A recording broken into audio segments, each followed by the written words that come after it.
Shalom, shalom frères et sœurs, je crois que vous allez très bien. Tout au long de cette semaine, nous allons partager ensemble un thème très important. La grâce de Dieu.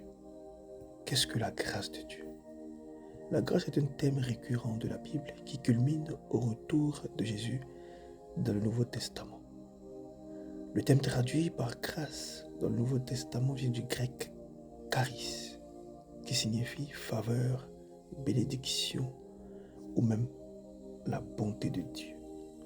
Nous faisons tous grâce aux autres, mais la grâce de Dieu a un sens plus fort.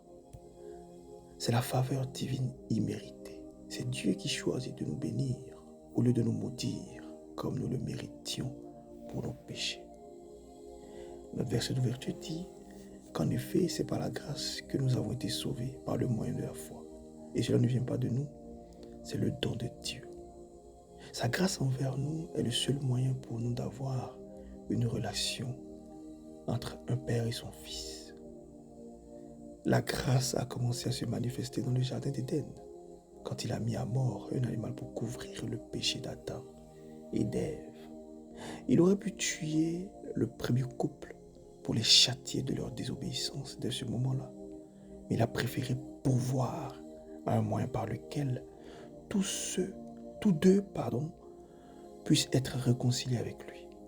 Cette grâce continue de se manifester tout au long de l'Ancien Testament par les sacrifices sanglants institués par Dieu comme un moyen d'expier nos péchés.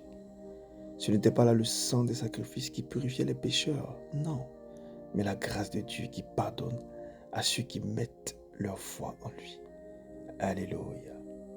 Les hommes pécheurs manifestent leur foi en offrant des sacrifices requis par Dieu. L'apôtre Paul commençait souvent ses lettres en ces mots. Que la grâce et la paix vous soient données de la part de Dieu notre Père et du Seigneur Jésus-Christ. Vous devez savoir que Dieu est l'instigateur de la grâce et toute grâce émane de lui. Jour 1. Restez connectés. Nous poursuivons au jour 2. Que Dieu vous bénisse.